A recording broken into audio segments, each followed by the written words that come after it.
Économie Le Max sur i24 News, soyez les bienvenus au programme aujourd'hui, édition spéciale consacrée au continent africain. Au sortir d'une année 2014 marquée évidemment par Ebola, la croissance devrait ralentir cette année d'après le FMI.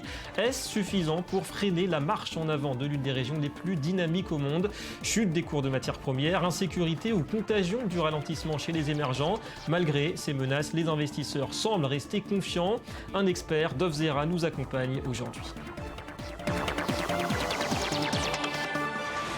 Et voilà pour le sommaire. Merci d'être avec nous. L'Afrique cristallise les espoirs de l'économie mondiale dont elle fait déjà figure de relais de croissance. Mais les freins à son réel décollage restent nombreux, à commencer par la diversification de ses revenus.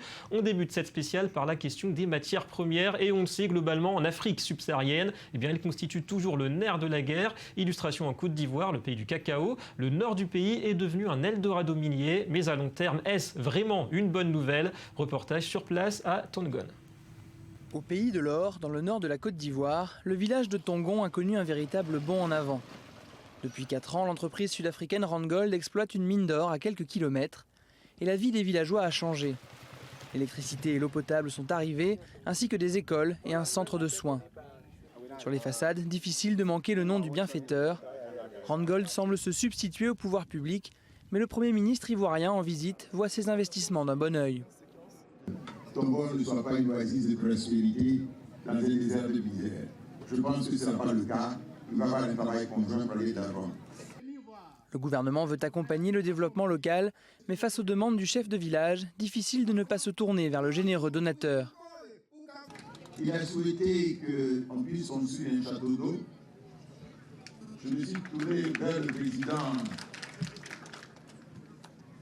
de Randgold qui a dit « Pas de problème, c'est ça fait ». Randgold emploie 1600 ouvriers pour faire tourner la mine de Tongon. 80% d'entre eux sont recrutés dans les villages alentours. La compagnie a aussi investi 5 millions de dollars pour aider les populations locales. Une somme rondelette mais qui ne représente qu'1% des dépenses totales réalisées sur le site. Dans 6 ans, la mine fermera ses portes. Les villageois qui ont souvent délaissé l'agriculture pour devenir mineurs sont inquiets. Pour eux, Randgold a des devoirs. Former les jeunes dans plusieurs je veux dire étapes. Par exemple, l'élevage, d'autres cultures, par exemple la pêche. Il faudrait que Randgold prenne des initiatives pour former les jeunes. Au cas où Randgold n'est plus là, pour qu'on puisse survivre de plus. Le PDG de la compagnie réfléchit aussi à l'avenir de la zone. Il veut utiliser les infrastructures existantes pour la pisciculture et l'agrobusiness. Notre priorité, c'est l'agribusiness. Nous avons emmené l'électricité ici grâce à un partenariat public-privé. Nous avons amené l'eau. De quoi d'autre ont-ils besoin? Et puis l'exploitation de l'or n'est pas terminée. Randgold a découvert d'autres gisements près de Tongon. De quoi apaiser pour un temps les inquiétudes des villageois. Voilà, une vision d'avenir en tout cas à court terme. Alors l'Afrique s'appuie-t-elle trop aujourd'hui sur ses richesses minières? Nous accueillons pour en parler d'Ofzera. Bonjour. Bonjour. Vous êtes expert en économie internationale. Alors on s'interroge bien sûr sur la pertinence, sur la pérennité aussi du modèle de croissance, modèle économique de nombreux pays africains. Les matières premières, est-ce que c'est un petit peu la chance d'un côté de l'Afrique et aussi son malheur quelque part? Ça bouge d'autres horizons. Eh bien nous sommes en train de vivre véritablement un tournant. Jusqu'à il y a quelques années, effectivement, les matières premières étaient la principale ressource, la principale richesse de l'Afrique. Lorsqu'il y a eu la grave crise de 88-89, il s'en est suivi une dramatique décennie. Les années 90 de l'ajustement structurel, d'augmentation de la pauvreté. Et puis, l'Afrique a redémarré, voire tout d'un coup en 2004-2009. Pourquoi ? Principalement parce qu'il y a eu l'effet d'aubaine de l'augmentation du prix des matières premières grâce à la boulimie asiatique et notamment chinoise. Et donc, depuis 2004-2005, l'Afrique connaît un taux de croissance de 5,5%. Et se pose régulièrement la question, est-ce durable ? Est-ce pérenne, comme vous le disiez? Eh bien, on peut dire aujourd'hui que oui. Parce que depuis 1 an ou 18 mois, selon les matières premières, elles sont à la baisse. Elles sont orientées à la baisse. Et l'Afrique connaît toujours un taux de croissance de 5,5%. Donc on a tiré les leçons. On a tiré les leçons, surtout pendant cette décennie de croissance depuis 2004-2005, ont émergé un certain nombre d'activités, ont émergé des entreprises qui maintenant assurent une croissance durable, une croissance pérenne, une croissance endogène de l'Afrique. Une croissance inclusive. Mais quand on voit ce qui se passe, on a vu en Côte d'Ivoire, en Afrique du Sud, pourquoi il n'y a pas déjà des grands groupes locaux qui sont prêts à assumer ces fonctions pour les matières premières? Eh bien, ce qui est assez intéressant, c'est que indiscutablement, l'Afrique est en train de se transformer dans l'économie des services. Il y a aujourd'hui un véritable secteur bancaire panafricain, il y a un véritable secteur assurantiel panafricain, il y a également un développement de l'économie numérique. Et ces grands groupes africains sont principalement dans ces secteurs-là. Les Africains ne se sont pas encore appropriés la transformation de leurs matières premières. Donc il y a aussi le numérique, beaucoup d'autres acteurs qui peuvent porter cette croissance. Merci Dov Zera. On va passer à notre second thème qui nous mène en Guinée et là-bas, à quelques heures de Conakry, la capitale. C'est une société chinoise qui construit le plus grand barrage du pays, une puissance de 240 MW et $1,5 milliard pour réaliser l'ouvrage, de quoi a priori résoudre les problèmes de production, de distribution aussi du courant. Alors comment est vécue cette transition sur place? Reportage sur le fleuve Concouré. À quelques heures de Conakry, le cours tranquille du fleuve Concouré connaît un grand bouleversement. Une société chinoise construit sur le site de Caleta, le plus grand barrage du pays, pensé depuis la présence française, mais jamais concrétisé jusqu'à présent. Des ouvriers guinéens et chinois travaillent sans relâche sur cet ouvrage long de plus d'1 kilomètre. Depuis une colline, Aboulaye Bangora observe les engins remuer la terre où il cultivait auparavant. Mon village n'a pas été délocalisé. C'est seulement les dynamitages et les nuisances qui nous ennuient. Certaines de nos maisons ont été fissurées, sinon il n'y a pas de problème.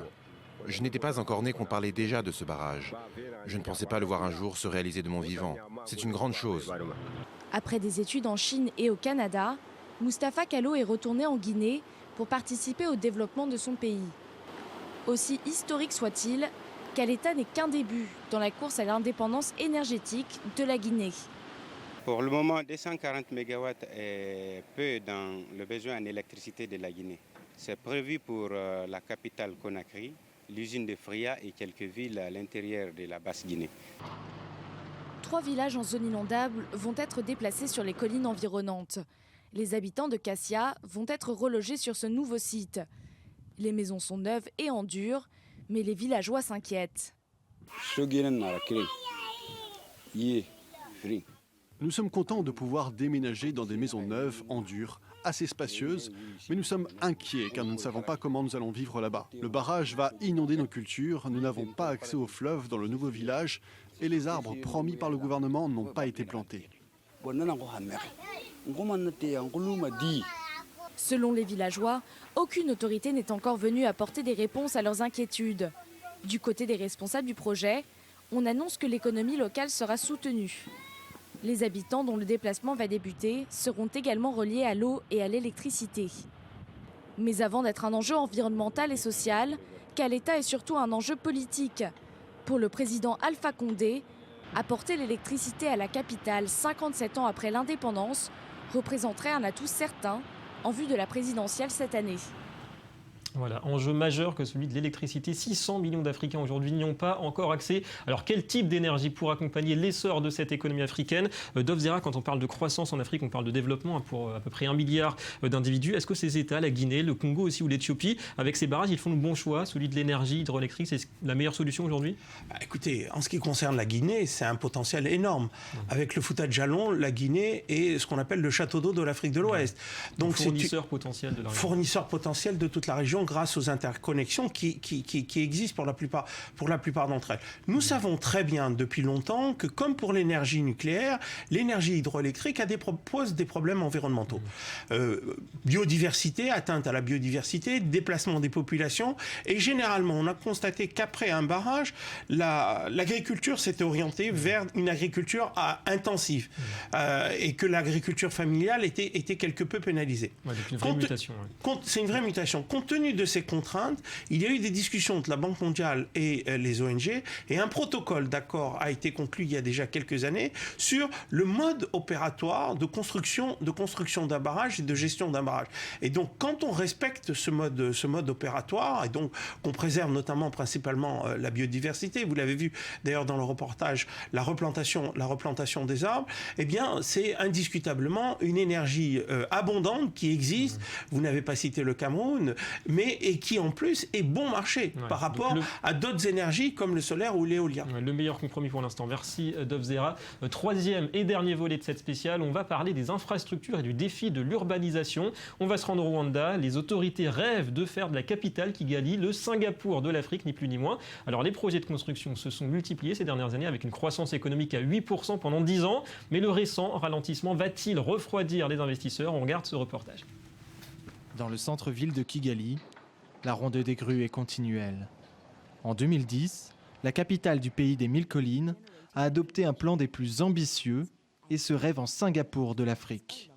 Objectif, absorber le doublement de la population d'ici à 2020 et surtout rendre la ville plus attractive pour les investisseurs. Notre vision 2020, c'est d'avoir un développement économique qui est guidé avec le leader, le secteur privé. On voit que la demande est là, elle est vraiment forte. Et ce n'est qu'aux investisseurs de profiter de ces opportunités.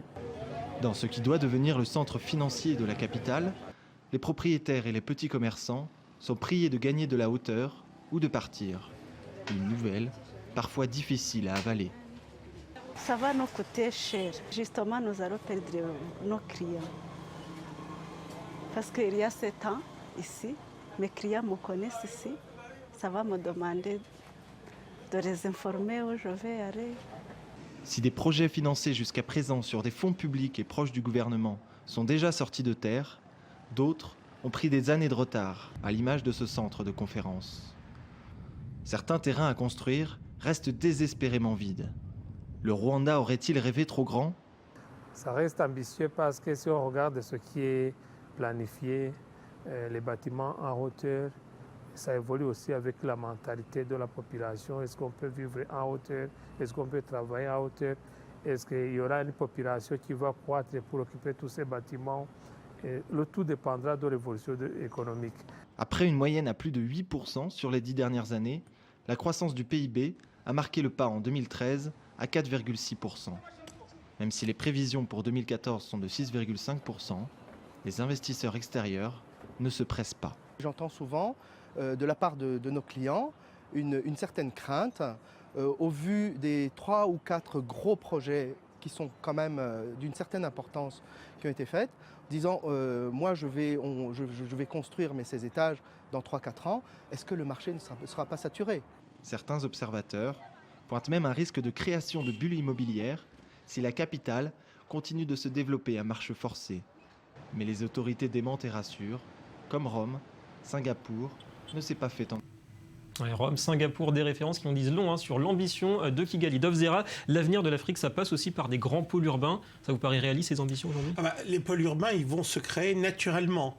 D'ici à 2050, la population totale de l'Afrique va passer de 1 milliard 100 millions à 2 milliards, va doubler. Dans le même temps, la population urbaine va passer de 400 millions à 1 milliard 2. Elle va tripler.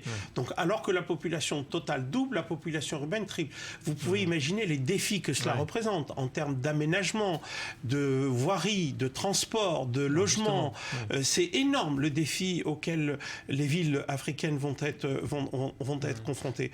Et donc, oui, c'est aussi une opportunité. De la même façon que la croissance démographique peut entraîner un dividende démographique, ces croissances urbaines peuvent créer aussi des effets d'accélérateur de la croissance et de la création de valeur. Donc dans son texte, il est vraiment sur les infrastructures que les gouvernements doivent mettre leurs priorités. C'est la condition de l'avenir de l'Afrique. C'est essentiel. Et aussi avec la création d'emplois pour éviter qu'une jeunesse à 40% âgée de moins de 25 ans ne se transforme en jeunesse violente. Est-ce que vous pensez, Dovzera, que l'Afrique peut imiter en quelque sorte le modèle de croissance chinois qui est devenu un poids lourd de l'économie en quelques décennies, en quelques années finalement. Une croissance qui fait émerger aussi une classe moyenne.